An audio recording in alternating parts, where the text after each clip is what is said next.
दोस्तों नमस्कार। दोस्तों इस वीडियो में आपको अनमोल प्रेरक प्रसंग के नाम से कुछ ऐसी कहानियों के बारे में, छोटी लघु कथा के बारे में बताएंगे जिससे आपको सीख मिलेगी।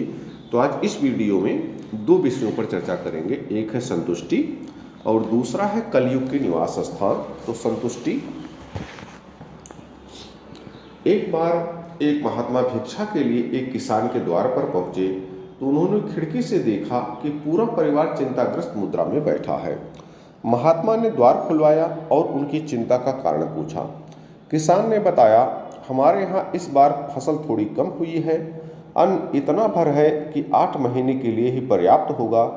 हम शेष 4 माह कैसे गुजारा करेंगे, इसी पर चिंतित हैं। महात्मा ने कहा, तुम क्यों चिंता करते हो, मेरे साथ चलो, मैं प्रबंध कराए देता हूँ। महात्मा उठे, उस अपने एक परम शिष्य अन्न के बड़े व्यापारी के यहाँ ले गए और किसान को उसकी आवश्यकता से 2-3 बोरी अधिक अन्न दिलाकर विदा किए। किसान अत्यंत प्रसन्नतापूर्वक गाड़ी में अन्न रखकर गांव की ओर चल पड़ा। गांव के बाहर एक प्याऊ थी जहां एक वृद्धा अपनी किशोर नातिन के साथ रहती थी और राहगीरों को जल पिलाकर उनसे जो भी मिलता था उससे गुजर बसर करती थी। किसान ने भी खुशी खुशी जल पिया और यह सोचकर कि उसके पास आवश्यकता से अधिक अन्न है, 8-10 सेर अन्न किशोरी को देने लगा। नातिन ने कहा, मैं अभी नानी से पूछकर आती हूँ, इतना अन्न लेना है या नहीं। नानी ने कहा, उनसे कह दो हमें अन्न नहीं चाहिए, अभी तो हमारे पास 7-8 दिन के लिए पर्याप्त अन्न है। किसान सुनकर चकित रह गया। एक मैं हूँ जो 8 माह के लिए पर्याप्त अन्न होते हुए भी शेष 4 माह के लिए चिंतित हूँ और यह 7-8 दिन का अन्न होने पर भी संतुष्ट है। तो दोस्तों, इसलिए हमें जीवन में संतुष्ट रहना चाहिए और ऊपर वाले पर विश्वास करना चाहिए कि वो हमारी आवश्यकताओं को समय पर अवश्य पूरा करेगा। अब दूसरी पर चर्चा करते हैं, कलयुग के निवास स्थान। एक बार राजा परीक्षित ने अपने राज्य में एक अद्भुत दुखदायी दृश्य देखा।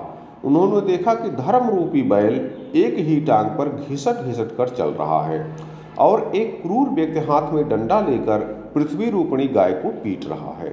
जब परीक्षित को पता चला कि यह व्यक्ति कलयुग है तो वे उसे मारने दौड़े। कलयुग यह देखकर भयभीत हो गया और उनके चरणों में गिर पड़ा। शरणागत वत्सल परीक्षित ने कलयुग को बिल्कुल समाप्त तो नहीं किया, पर उसके आग्रह पर उसे 5 स्थानों पर रहने की आज्ञा दे दी। वे 5 स्थान हैं, दूध अर्थात जुआ, मद्यपान अर्थात शराब, पर स्त्री संग अर्थात आसक्ति, हिंसा और सुवर्ण।